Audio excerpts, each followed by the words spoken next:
Il existe un univers si petit qu'il pourrait littéralement tenir à l'intérieur de cet écran. Il en existe un autre si grand qu'il ferait passer le nôtre pour un univers de poche. Une bille dérisoire rangée dans un tiroir. Il existe un univers comprenant beaucoup trop de dimensions pour que l'on puisse toutes les compter. Un autre qui n'en a pas assez. Un autre encore contenant les secrets du temps plié, à l'intérieur d'une structure qu'il nous est impossible de nous représenter, géométriquement parlant. Il existe un univers dans lequel la force nucléaire forte est beaucoup trop faible, et la faible beaucoup trop forte. Les étoiles instables y consument donc trop rapidement leur carburant, interdisant la complexification des éléments, l'apparition de planètes, de la vie et aussi d'Internet. Il existe un univers n'ayant que 2 dimensions d'espace, un univers plat dans lequel les choses ne peuvent aller que de droite à gauche ou de haut en bas, un univers dépourvu de profondeur, dans lequel il n'y a ni devant ni derrière.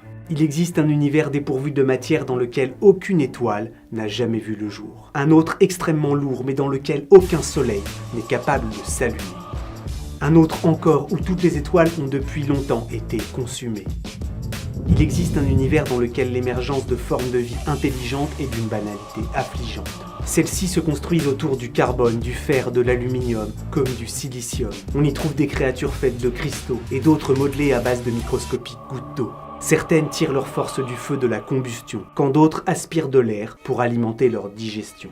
Et chacune de ces espèces extrêmement évoluées se pense unique et au centre de tout.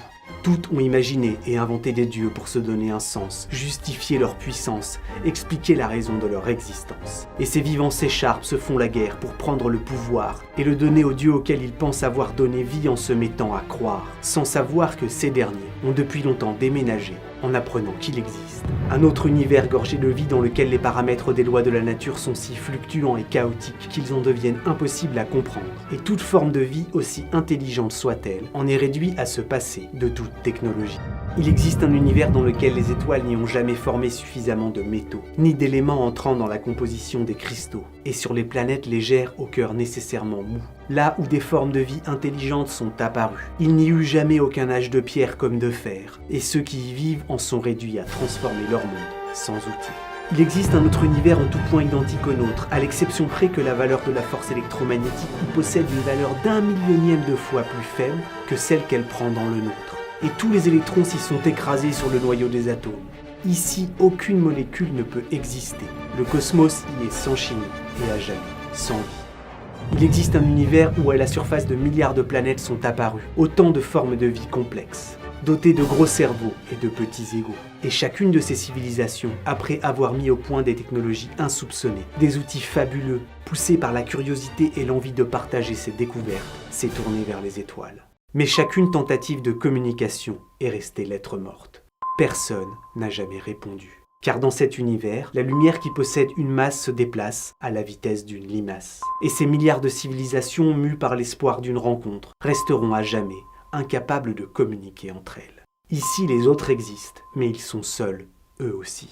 Il existe un univers dans lequel une forme de vie n'ayant pour intérêt que la physique et la philosophie est sur le point de trouver le sens de la vie. Quand soudain, dans le ciel, les étoiles se mettent à se rapprocher. Le tissu de l'espace-temps se contracte, l'univers se rétrécit, jusqu'à finir par rebondir sur lui-même et dans la foulée, de tout recommencer. Il existe un univers si lourd qu'après à peine quelques millièmes de secondes d'existence, l'expansion s'achève déjà, et le voilà, retournant creuser un trou béant dans le néant. Il existe un autre univers dans lequel tout est si léger, éthéré, qu'en moins de temps qu'il ne faut pour le dire, l'expansion s'accélère, l'espace-temps s'étend si rapidement que toutes les choses se mettent à se déliter, et la matière elle-même finit par être disloquée. Ici, aucune structure ne se formera jamais, et cet univers continue de grandir, encore et toujours, de toute éternité. Il existe encore un univers mort, dépourvu de matière et parfaitement fixe. L'espace-temps ne s'y dilate pas, rien ne s'y trouve, rien ne s'y forme, rien ne s'y passe, hormis le temps qui y coule. Il existe un univers dans lequel la flèche du temps est inversée. Un autre où sa vitesse d'écoulement n'est pas continue, où il progresse par bonds, variant et fluctuant au cours du temps. Et dans celui-ci, l'on peut exceptionnellement vieillir d'une heure par an, comme d'une année dans la seconde. Un autre encore où, au hasard des sélections, une seule et unique espèce dotée de raison s'est affranchie des distances hors normes, énormes de l'espace et du temps, pour coloniser les étoiles.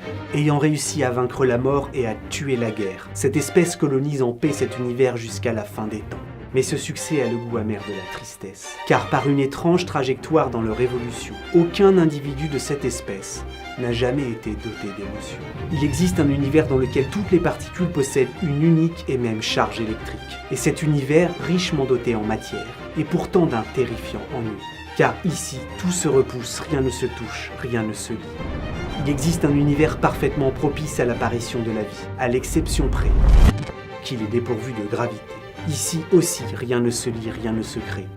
Tout y flotte durant l'éternité. Et dans ce joyeux bordel d'univers trop lourd ou trop léger, trop instable, petit ou grand, chaud, froid, vide ou plein, l'un d'entre eux au moins est parfait pour nous.